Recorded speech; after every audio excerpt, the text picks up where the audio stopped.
2021년 8월 17일 수원에 살고 있었던 정여인은 이날 자신의 친오빠 집에서 하루를 보내고 자정이 가까워질 무렵 자신의 집으로 돌아왔습니다. 집에 들어서자마자 정여인을 반긴 건 술에 완전 꽐라대서 노려보고 있는 동거남 50대 김씨였어요. 이 김씨는 정여인을 보자마자 소리를 막 지르고 욕을 막 해대면서 야, 너 솔직히 얘기해. 너 지금까지 딴 새끼랑 히덕거리다가 온 거지? 너 딴 놈 생긴 거 아니야. 왜? 그 새끼랑 잤냐? 어?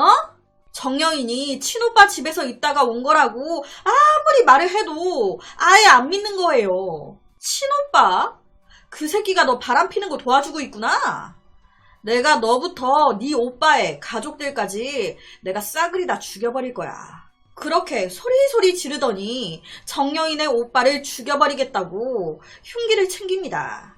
그리곤 야, 네 오빠 집으로 같이 가게. 좋은 말로 할 때 너도 타. 네 오빠 죽는 거 너도 봐야 될 거 아니야.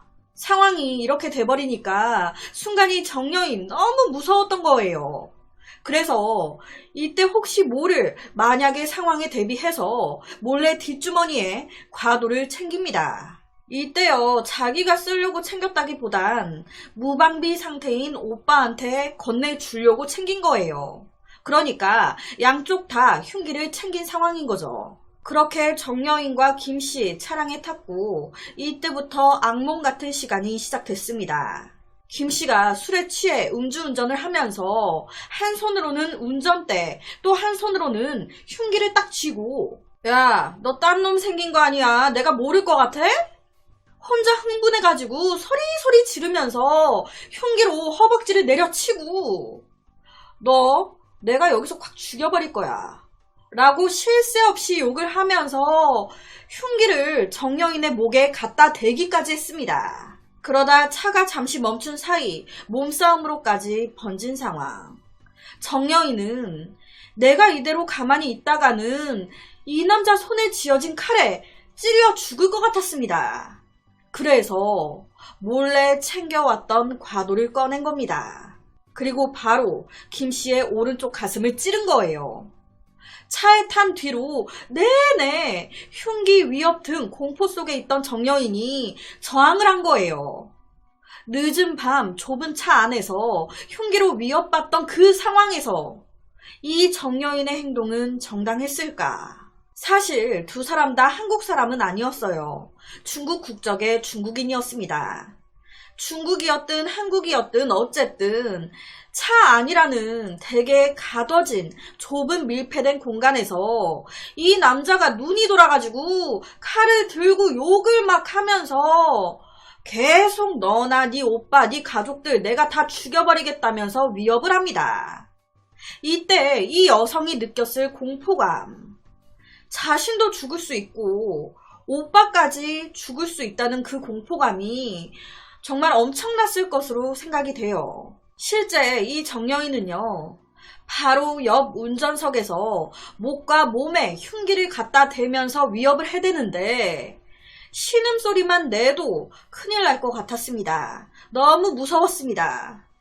당시에 너무 두려워 김씨가 어떻게 칼에 찔렸는지 내가 뭐 어떻게 찌른 건지조차 아무것도 기억이 나지 않습니다. 라고 얘기했습니다. 정여인은요, 동거남이 죽여버리겠다면서 흉기를 들고 딱 타니까 늘상 있었던 일인 것 마냥 바로 흉기를 숨겨 따라 탔습니다. 보통은 너무 놀래 정신이 없어서 그냥 말리려고 따라 타는 그런 경우가 더 많은데 이때 정여인은 이 상황에서도 흉기를 챙긴 거예요. 이것만 봐도 알 수 있죠? 김씨의 가정폭력, 데이트폭력 늘상 있었습니다. 2018년도에는 정여인이 뺨을 막 맞다가 잘못 맞아가지고 고막이 터진 거예요. 얼마나 세게 맞았으면. 그래서 치료까지 받은 적도 있었습니다. 그러다가 이렇게까지 된 건데 김씨가 흉기로 죽여버리겠다며 위협, 협박을 해대자 엄청난 두려움을 느낀 정여인은 몰래 챙겨온 흉기로 김씨의 가슴을 찔렀습니다. 이 사건 과잉방위일까요? 정당방위일까요? 아니면 그냥 공격한 공격 행위, 특수상해일까요? 정당방위라고 하면 이 사건 처벌 안 받고요. 과잉방위라고 하면 처벌이 약하게 내려지겠죠. 반대로 특수상해다 그러면 원래 그 죄값을 받게 되는 거고요. 검찰에서는 이 사건 공격행위 그대로 받습니다. 왜냐면 검찰 측의 말은 이래요. 정여인은 차에 타기 전 흉기를 챙기는 게 아닌 그 시간에 경찰에 신고를 하거나 친오빠한테 미리 연락을 했어야 했다. 하지만 그렇게 하지 않고 흉기 먼저 챙겼다. 이거는 이미 이걸로 뭔가를 찌르거나 하려고 생각하고 있었던 거 아니냐. 이렇게 본 거예요. 그래서 검찰은 징역 1년을 구형했습니다. 이런 검찰의 구형에 정여인 측은 억울하다 주장했습니다. 그래요. 정당방위까진 힘들 수 있다고 생각합니다. 하지만 이건 과잉방위 아닙니까? 그 칼을 제가 쓰려고 챙긴 게 아니었습니다. 친오빠를 죽이겠다면서 칼을 들고 가는데 친오빠 만났을 때 이 사람은 그 칼을 들이밀면서 죽이려고 들 텐데 그럼 속수무책으로 우리 친오빠 당하면 어쩝니까? 순간 그 생각에 너무 무서워서 그런 상황이 닥치면 내가 이 칼을 건네주려고 이걸로라도 방어하라고 주려고 챙긴 거였다고요. 정여인의 변호인 측은요. 형법 제21조 사망을 주장했습니다. 이 조항이 뭐냐면 야간이나 공포, 경악, 흥분, 당황한 상태에서 한 행위일 경우엔 과잉방위로 인정해 처벌하지 않도록 하는 거예요. 즉 늦은 밤 흉기를 든 동거남 김씨에게 협박을 당해 차량에 탑승했고 욕설과 폭행까지 당하는 등 정여인은 과잉방위를 할 수밖에 없었다는 겁니다. 검찰은 그러니까 왜 전화도 안 하고 칼부터 챙기냐고요. 오빠한테 지금 그이가 죽이겠다면서 칼 챙겨 가려고 한다. 그 칼을 챙길 그 시간에 이렇게 전화 한 통 했으면 그 친오빠가 대피를 해 있던지 알아서 뭔가 조치를 취했을 거 아닙니까? 왜 본인 혼자서 전화도 안 하고 칼 넘겨줄 거라고 혼자 그렇게 생각하고 챙기다가 찌르냐고요. 이 말인 거고요. 변호인 측은요. 당시 시간이 자정 늦은 시간이었고 생각해 보십시오. 이 정여인이 얼마나 당황스럽고 놀랬겠습니까? 당장 자기도 죽을 수 있는 상황인데 판단이 제대로 됐겠냐고요. 죽이겠다면서 그 좁은 차 안에서 내 목에 칼을 들이밀면서 위협을 하는데 정여인 입장에서는 과잉 방어를 할 수밖에 없는 거 아닙니까? 그럼 차 안에서 정여인이 어떻게 행동을 했어야 됐던 겁니까? 그 차 안에서 내 목에 칼을 들이미는 그 남성을 향해 뭐 어떻게 했어야 됐던 거예요? 말로 설득하려 해보고 재빠른 손놀림으로 그 칼을 뺏었어야 됐던 겁니까? 그래야 정당방위가 되고 과잉방어가 되는 겁니까? 이 정당방위라는 거는 현재의 부당한 침해를 방어하기 위해서 막는 행위인데 그것이 상당한 이유가 있을 때 처벌되지 않습니다. 현재의 부당한 침해가 있어야 되고 상당한 이유로 그것을 막기 위해 이 세 가지가 다 맞아떨어졌을 때 정당방위 인정.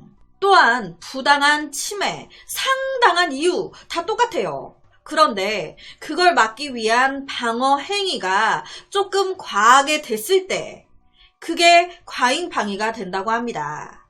그 방어 자체가 과했을 때 형을 조금 감경하거나 확률이 크진 않지만 형이 아예 없어지는 경우도 있대요. 여러분은 이 사건 어떻게 생각이 되시나요? 차 안에서 흉기를 들고 살해 협박과 공포감을 줬던 동거남 김씨. 두려움에 떨던 정여인이 몰래 숨겨왔던 과도로 남성을 찔렀습니다. 이거 어떻게 봐야 될까요? 이 사건은 국민참여재판으로 진행이 됐습니다.